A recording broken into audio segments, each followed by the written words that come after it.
Ready start.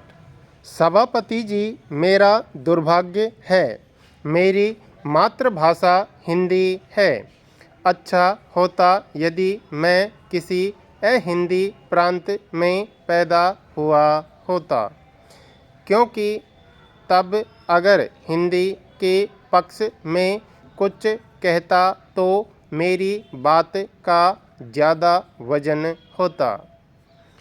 Hindi को अपनाने का निर्णय केवल हिंदी वालों ने ही नहीं किया। हिंदी की आवाज़ पहले अहिंदी प्रांतों से उठी।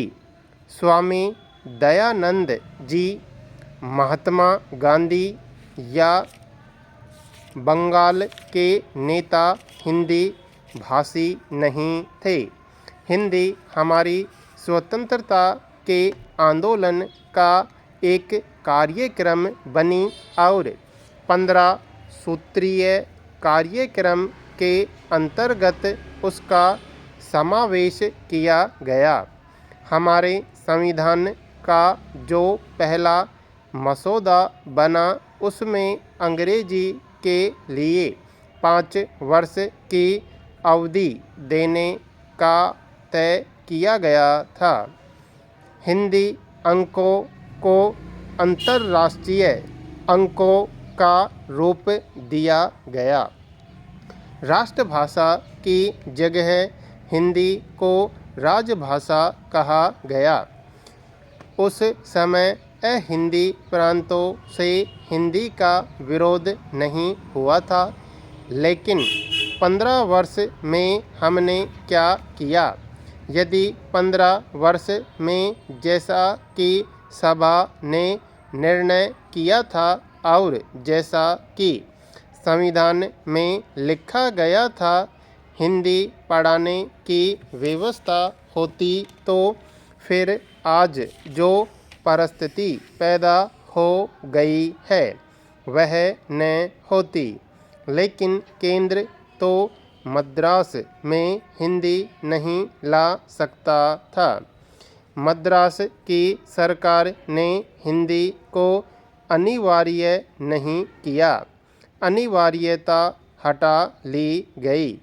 परीक्षाओं में पास होना भी अनिवार्य नहीं रहा और वहाँ हिंदी की पढ़ाई एक हास्य बनकर रह गई। हमारे दक्षिण के 2 सदस्य बोले, उनका कहना है कि वे हिंदी के विरुद्ध नहीं हैं। दक्षिण के लोग हिंदी पढ़ रहे हैं। मैं चाहता हूँ कि वे ईमानदारी से काम लें। कितने लोग हिंदी पढ़ रहे हैं और कितने लोग अंग्रेजी पढ़ रहे हैं? क्या यह सच नहीं है कि हर वर्ष अंग्रेजी पढ़कर निकलने वाले विद्यार्थियों की संख्या ज़्यादा है, हिंदी पढ़ने वाले लोगों की संख्या कम है? यह अनुपात हमेशा बना रहेगा। हम अपने को धोखे में न रखें। मैं किसी भी अहिंदी प्रांत पर हिंदी लादने के विरुद्ध हूँ। मद्रास में जो कुछ हुआ है उसने हमें बड़ा व्यथित किया है। लोकतंत्र की स्थापना के 15 वर्ष बाद हम अपने देश की भाषा के विरोध में जलकर मर जाएं। इससे बढ़कर लज्जा की बात और कोई नहीं हो सकती।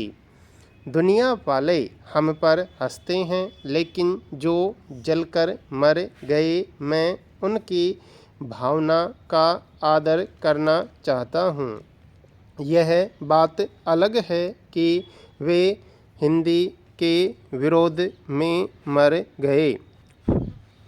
सभापति जी, मद्रास में राजकाज हिंदी में नहीं चलेगा। मद्रास में शिक्षा हिंदी में नहीं चलेगी।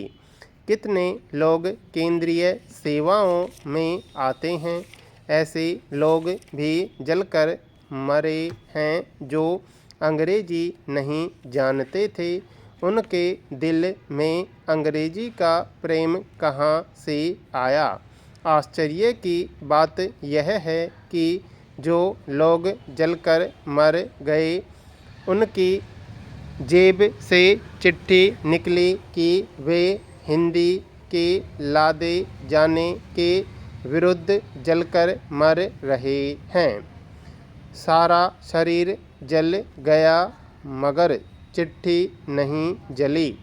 वह चिट्ठी बाद में रखी गई थी। इस बात की भी जांच होनी चाहिए कि किसने लोगों को भड़काया और आत्महत्या के लिए प्रेरित किया। DMK के एक नेता मेरे साथ साउथ वियतनाम गए थे। वहाँ बौद्धों के जल मरने का दृश्य उन्होंने देखा। ताज्जुब नहीं है, वहाँ से प्रेरणा लेकर उन्होंने लोगों को, निर्दोष लोगों को आत्महत्या जैसे बर्बर काम के लिए प्रेरित किया हो। हम नहीं चाहते कि हिंदी किसी प्रांतीय भाषा की जगह ले। अंग्रेजी जब तक चलेगी तब तक तमिल का विकास नहीं होगा, बंगाल समृद्ध नहीं होगा। अंग्रेजी केवल हिंदी की दुश्मन नहीं है। अंग्रेजी हर एक भारतीय भाषा के विकास के मार्ग में, हमारी संस्कृति की उन्नति के मार्ग में रोड़ा है। मगर मेरा कहना ही पर्याप्त नहीं है अगर तमिल वाले यह नहीं समझते कि अंग्रेजी चलने से उनकी भाषा को योग्य स्थान नहीं मिलेगा, तो मैं उन्हें समझा नहीं सकता। मैं उनसे एक ही प्रार्थना करना चाहता हूँ कि आप अंग्रेजी चलाना चाहते हैं तो चलाइए।